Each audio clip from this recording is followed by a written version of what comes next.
The situation in Iran is, quote, in flux, as the United States has sent what the president called a big armada to the region. The United States hit an Iranian ammunition depot with 2,000-pound bunker buster bombs. 2:13 a.m.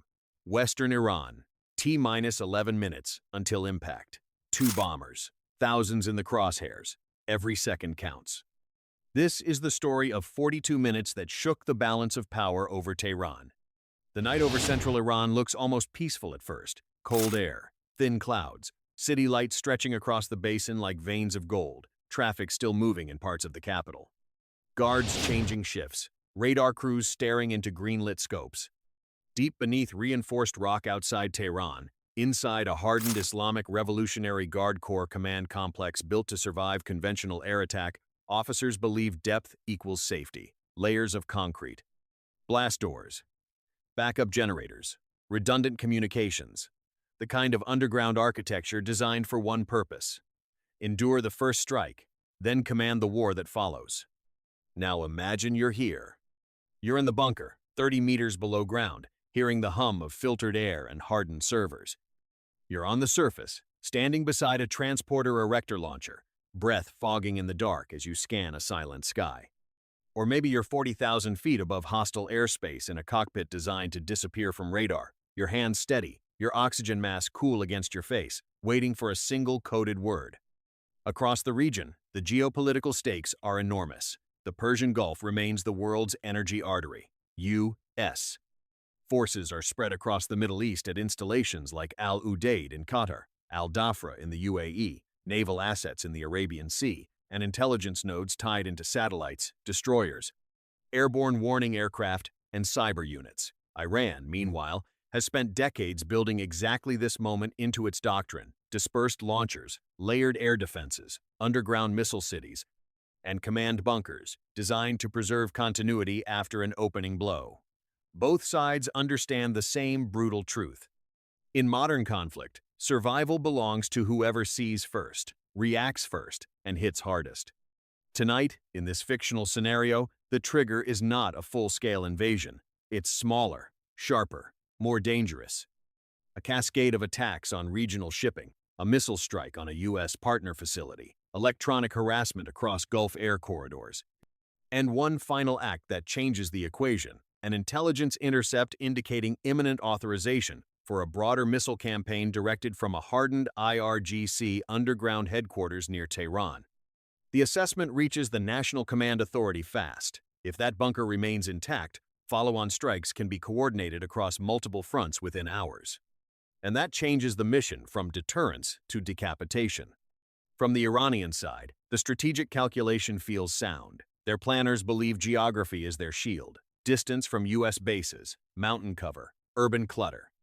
A dense radar environment, Russian-designed and indigenous air defense systems overlapping in rings, mobile launchers repositioned in cycles, decoys planted near real sites.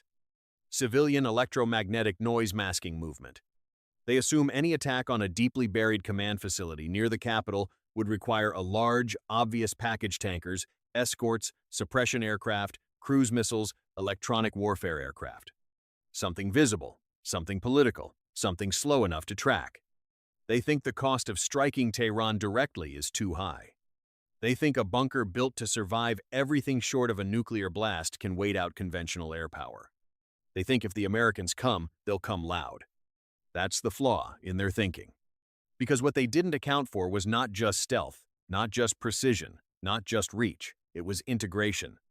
Space-based infrared sensors had already watched heat signatures shift around the bunker complex over the last 19 hours. Signals intelligence picked up unusual burst transmissions between IRGC command nodes. Cyber penetrations mapped backup power cycles and communication redundancies. Analysts fused all of it: satellite imagery, electronic emissions, human reporting, logistics movement, even the timing of convoy arrivals to hardened access points. While Iranian commanders believed they were hiding in rock, a picture of their rhythm was already complete. And once your rhythm is known, your sanctuary becomes geometry. Thousands of miles away, the aircraft chosen for this fictional strike are exactly the kind designed for missions like this: B-2 Spirit stealth bombers, the long-range penetrating arm of the United States Air Force. flying wing profile, minimal radar signature, intercontinental reach with tanker support. Payload bays capable of carrying the GBU-57. B. Massive ordnance penetrator, the 30,000-pound bunker-busting weapon built for deeply buried and hardened targets. Not a weapon for spectacle, a weapon for a very specific message. Depth is no guarantee. Could you make that call if you knew one order might prevent a wider regional war or ignite one? At 1:58 a.m., the detection phase shifts into action.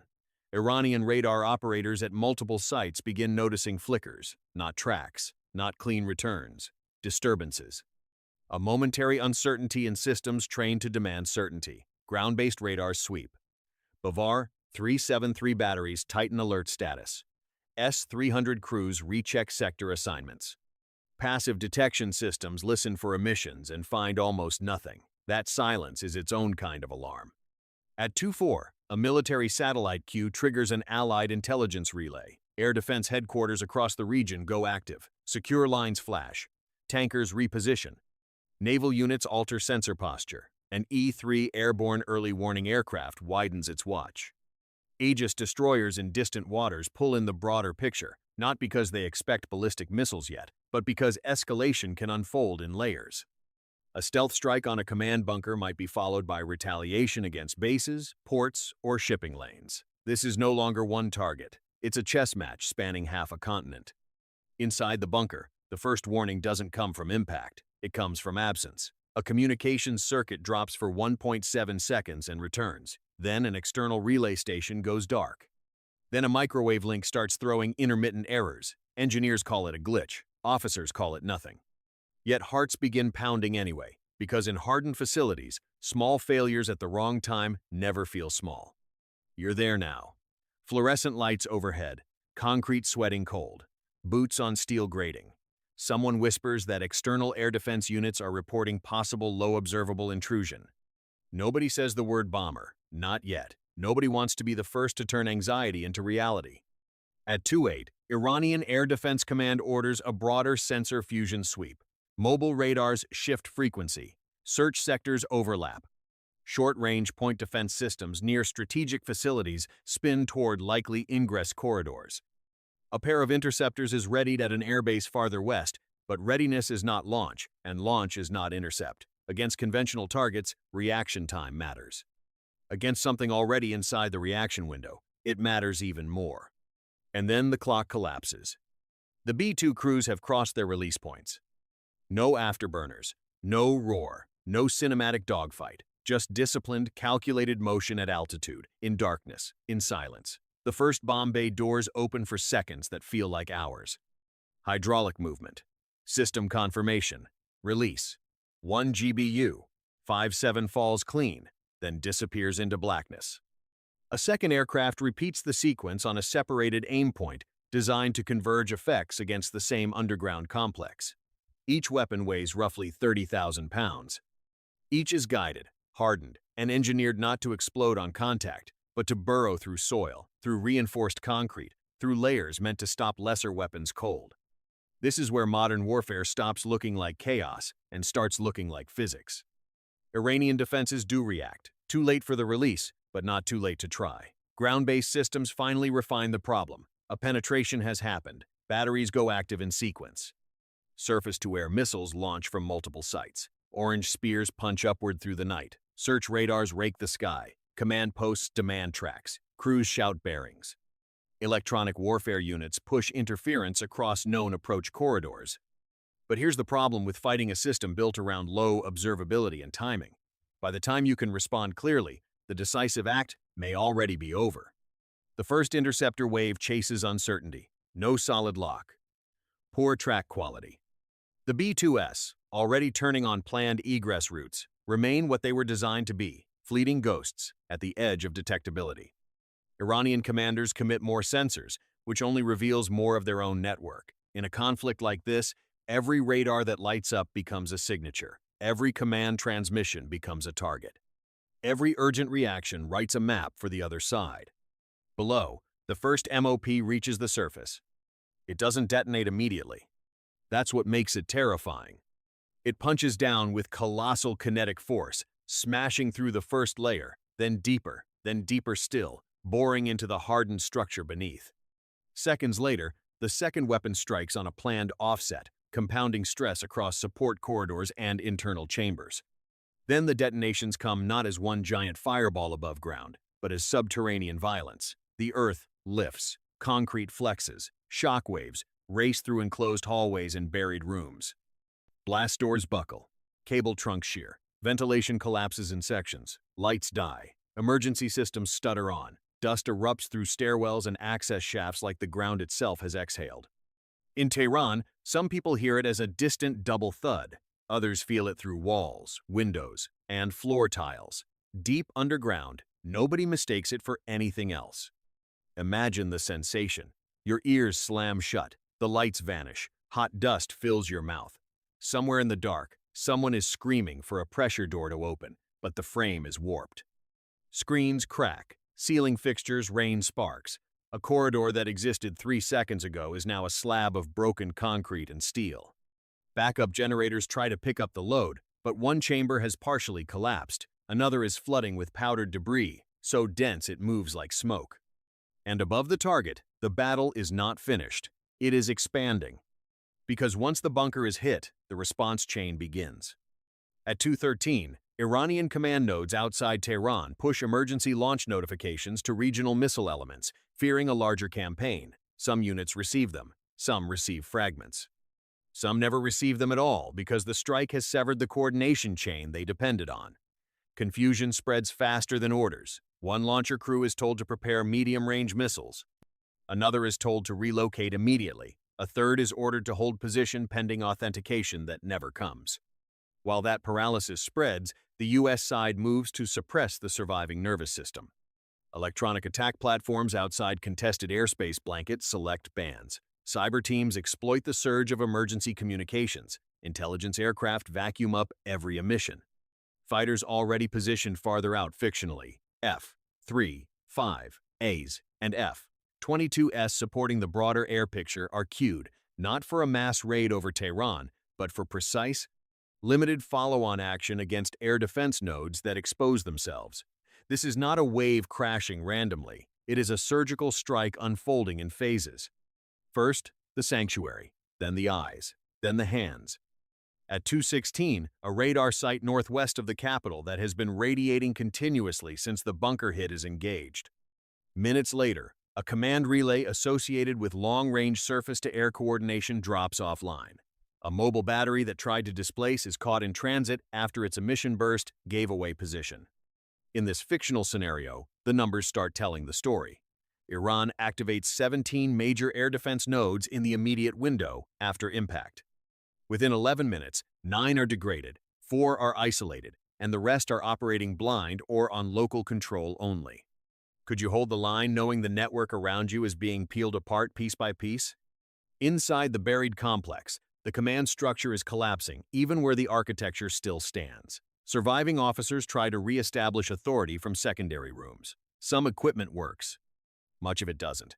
Internal phone circuits are intermittent, digital maps are frozen or gone. Air quality worsens. A section believed to contain senior planners is unreachable behind a collapsed pressure corridor. Rescue teams can't move fast because they don't know if another penetration strike is coming.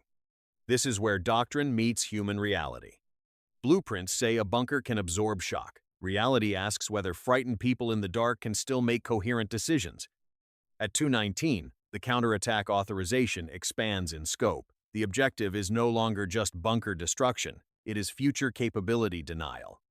Carrier-based aircraft in the broader theater begin moving against pre-selected infrastructure linked to missile command and sustainment. Long-range strike options are opened against production support nodes, storage points, and hardened communications centers away from dense civilian areas. Submarines in the region provide additional strike flexibility. No giant speech, no dramatic public announcement. Just cold sequencing inside secure rooms where targets are sorted by function: command, communications, launch support, production, transfer. Bases, production, command chain. Systematic. Calculated. Relentless.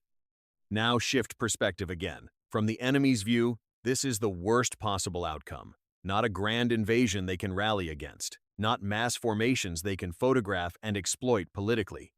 Instead, it feels like pieces vanishing from the board, a bunker they trusted, radars they needed, relays they assumed were redundant, launch units waiting for orders that no longer make sense. The confidence that depth and dispersion would buy time is gone. In its place, uncertainty. At 2:24, a limited retaliatory salvo is attempted. In this fictional scenario, 12 missiles are launched by units still capable of acting on fragmented orders, but the launch is uncoordinated. Some missiles fly on incomplete targeting data. Others are detected immediately by infrared warning satellites. That triggers the defensive engagement everyone in the region feared. And this is where the layered shield shows its value. Aegis-equipped ships track the rising threats first. Regional radar networks fold in. Early warning aircraft relay updates. Patriot pack, 3 batteries near key facilities go to full engagement posture. THAAD crews prepare for high-altitude intercept opportunities. Operators don't see abstract icons, they see timelines. Velocity, predicted impact points, probability windows. Human lives reduced to geometry and then defended by it. Minute 1, tracks established. Minute 2, engagement solutions assigned. Minute 3, the first interceptors launch. If you've never heard a missile battery fire in combat, imagine compressed violence. A flash, a concussion in your chest, then another, then another. Interceptors ripping upward under computer guidance, each one a narrow vote against catastrophe. One hostile missile breaks up high after an exo-atmospheric intercept. 2 more are hit in the mid-course phase. A 4th is destroyed descending, fragments burning across the sky. Then Patriot batteries near a threatened installation engage a leaker inside terminal range. Hit to kill, no giant explosion, just impact, velocity, and disappearance. Not a battle. Not a test. An execution. Of the 12 retaliatory missiles launched in this scenario, 10 are destroyed before impact. 1 falls off course after guidance disruption. 1 lands in an open military support area, causing limited damage and several casualties, but no strategic effect. That single fact matters. Even a failed strike can still kill. Even a clean defense is not bloodless for the people standing underneath it. Think about the crews on those batteries. Young, trained, focused, each with families waiting somewhere else. They don't get the luxury of drama. They get checklists, seconds, and consequence. By 2:31, the regional picture is clear. The bunker strike succeeded. The retaliatory launch failed to achieve meaningful effect. Iranian command coherence is fractured.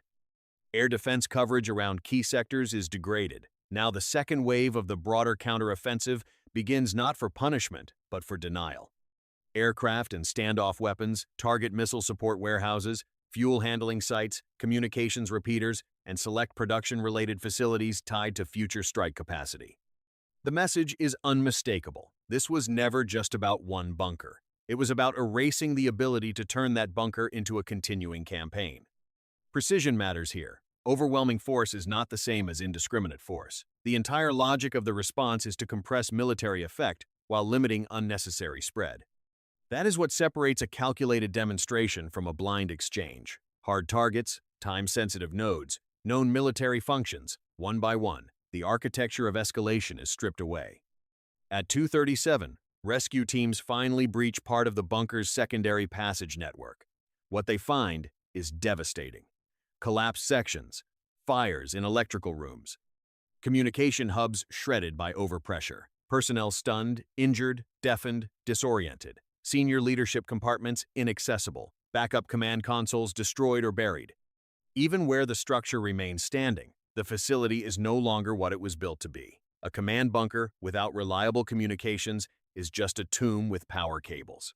And outside, the city feels the psychological shock. Rumors outrun facts. Social media fills with flashes, tremors, smoke sightings, false reports, real reports, and raw fear. Officials try to control the narrative, but how do you hide an impact people felt in their teeth? By 2:42, the operation is effectively decided. 42 minutes. Less time than a movie episode, less time than a long commute, enough time to dismantle a command architecture built over years.